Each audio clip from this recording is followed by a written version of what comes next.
Selamat pagi, salam jumpa kembali Bu Bapak Saudara-saudari sekalian. Selamat berhari Minggu.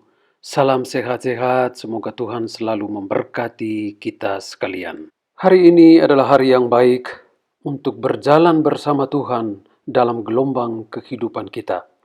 Hari ini kita juga memperingati Santa Edith Stein, seorang suster Karmel OCD yang mati karena keganasan Nazi.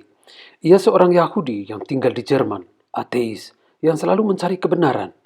Ia mencari dalam ilmu psikologi, dalam filsafat, dalam ilmu alam, dan lain-lain. Akhirnya ia temukan kebenaran itu dalam buku riwayat hidup Santa Teresa dari Avila.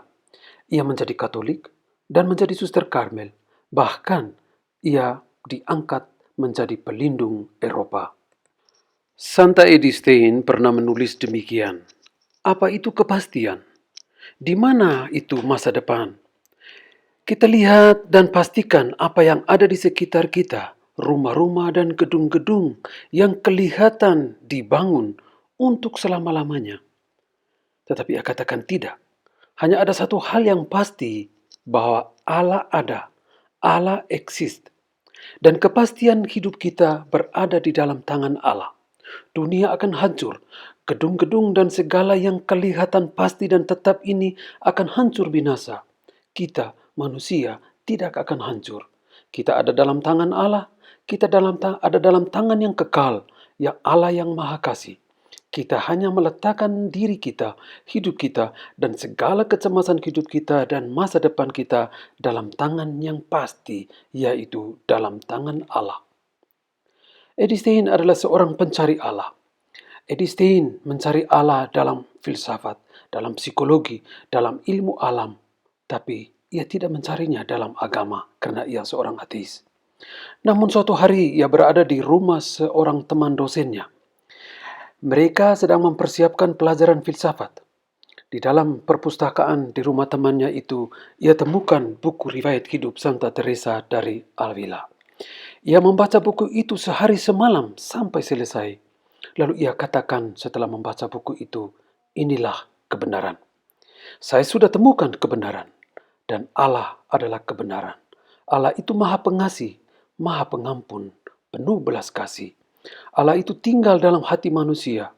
Maka kekayaan dan keamanan yang paling dicari manusia sebenarnya ada dalam batinnya sendiri.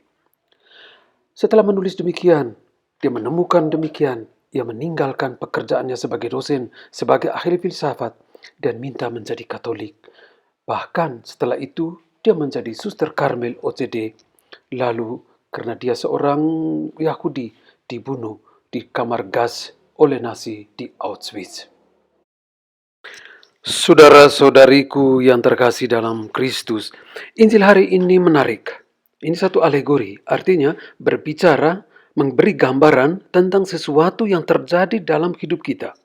Perahu para murid Yesus diterpa angin kencang, dan Yesus berjalan di atas air, di atas gelombang yang sedang bergejolak. Berjalan di atas air ini adalah antisipasi peristiwa kebangkitan. Ia yang bangkit nanti akan bisa mengatasi segala-galanya, dan bahkan kematian ia atasi.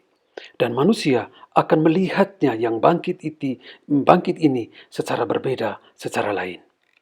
Para murid Yesus berada dalam perahu, dan dalam perjalanan itu perahu mereka diterpa angin, diterpa gelombang dan taufan. Mereka takut, mereka cemas, bingung, putus asa, marah-marah, bahkan kehilangan akal sehat untuk berpikir secara tenang. Lalu ada Yesus berjalan di atas air yang sedang bergejolak itu. Mereka berpikir itu hantu. Mereka ketakutan, mereka berteriak. Suasana mencekam, hidup dan kematian menjadi tidak pasti dan penuh ketakutan. Dalam suasana seperti itu, mereka melihat Yesus berjalan di atas air. Yang satu katakan itu hantu, yang lain ikut-ikutan berteriak, ikut-ikutan menjadi takut. Suasana dalam perahu bukan saja mengganggu ketenangan batin dan kedamaian hati, tapi juga merusak relasi sosial. Curiga dan mencuriga orang lain sebagai penyebab ketakutan, ketidakpastian, dan kekacauan. Orang lain menjadi hantu dan menghantui kehidupan yang lainnya. Kita sekarang sedang berada dalam suasana seperti itu. Sampan hidup kita diterpa angin kencang, dunia takut, dunia sedang cemas, dunia sedang tidak nyaman, dunia sedang dilanda oleh wabah coronavirus. Hidup kita menjadi tertutup, banyak kesulitan, banyak yang kehilangan pekerjaan di PHK, perputaran ekonomi menjadi mandek, makan saja menjadi sulit, orang harus hemat, para petugas medis dan banyak orang-orang tua menjadi korban keganasan virus ini. Dalam situasi seperti itu, ketika para muridnya dalam perahu ketakutan, apa yang dikatakan oleh Yesus? Tenanglah, aku ini, jangan takut. Yesus adalah Tuhan Raja alam semesta. Ia menguasai segala-galanya, termasuk taufan, angin ribut, dan segala yang membuat hati kita kacau dan ribut. Ia yang bangkit, mampu mengatasi segala-galanya, termasuk kematian yang menakutkan banyak orang. Petrus juga berjalan di atas air. Ia ingin tenang, berada dalam kesulitan seperti Yesus dan bersama Yesus. Yesus yang begitu damai, begitu tenang berjalan di atas amukan gelombang. Dan Petrus melihat itu dan dia iri hati dan dia mau seperti itu. Dia mau mencintai Allah seperti yang dialami oleh Yesus sendiri. Sehingga ia minta kepada Yesus, Yesus, aku juga mau jalan, mau hidup, mau damai di dalam amukan gelombang kehidupan seperti engkau. Dan Yesus katakan, datanglah. Ia dengan penuh percaya diri, ia yakin bahwa ia bisa mengatasi segala kesulitan baik yang ada di kapal maupun laut yang sedang bergejolak itu. Tetapi ketika ketakutan datang, keraguan-raguan, kebimbangan, dan dirasakannya tiupan angin yang semakin kencang, Petrus mulai tenggelam. Lalu ia berteriak, Tuhan, tolonglah aku. Segera Yesus mengulurkan tangannya dan berkata, hai orang yang kurang percaya, mengapa engkau bimbang? Saudara-saudaraku, Injil hari ini adalah ajakan untuk kita, agar kita berjalan dalam dunia kesulitan hidup ini dengan tenang, dalam Yesus dan bersama Yesus. Hidup dunia ini ibarat laut dan segala kesulitannya. Kita berada dalam kapal, dalam gereja, dalam keluarga, dalam biara. Bukan berarti segala kesulitan itu akan hilang. Tidak. Tapi yang pasti, Tuhan Yesus juga berada di sana. Tuhan Yesus ada di sana. Di rumah kita, di biara, dalam pekerjaan, dalam kesulitan hidup, dalam pergumulan. Ada Tuhan yang melihat, yang mengulurkan tangan dan berkata, tenanglah, aku ini, jangan takut.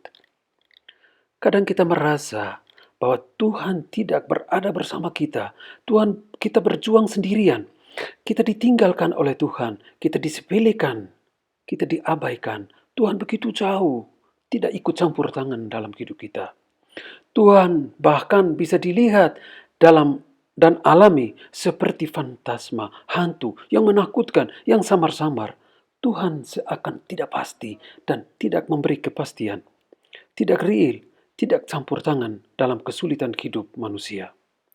Tapi ia akan selalu berkata, hai orang yang kurang percaya, saya ada bersamamu, saya di sampingmu, saya di tengah kesulitan dan pergumulan hidupmu juga, saya ada dalam hatimu. Temukanlah aku di sana, alamilah aku di sana, bahwa aku selalu mengulurkan tangan untukmu.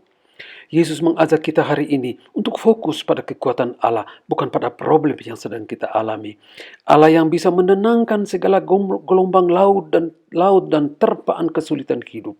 Padanya ada kepastian yang damai dan tenang. Dalam terpaan gelombang kehidupan yang menakutkan, ada Tuhan, ada sabdanya. Tenanglah, aku ini, jangan takut.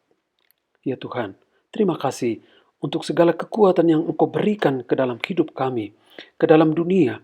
Berikanlah kekuatan kepada pemerintah kami untuk bisa mengatasi segala kesulitan pandemik ini dengan tenang, dengan kekuatan Engkau sendiri.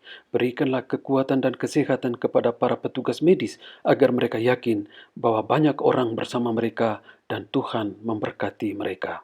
Saudara-saudariku, Tuhan bersama kita. Tenanglah, jangan takut, aku ini. Amin. Semoga saudara-saudariku sekalian diberkati oleh Allah yang Maha Kuasa, Bapa dan Putra dan Roh Kudus. Amin. Selamat berhari Minggu.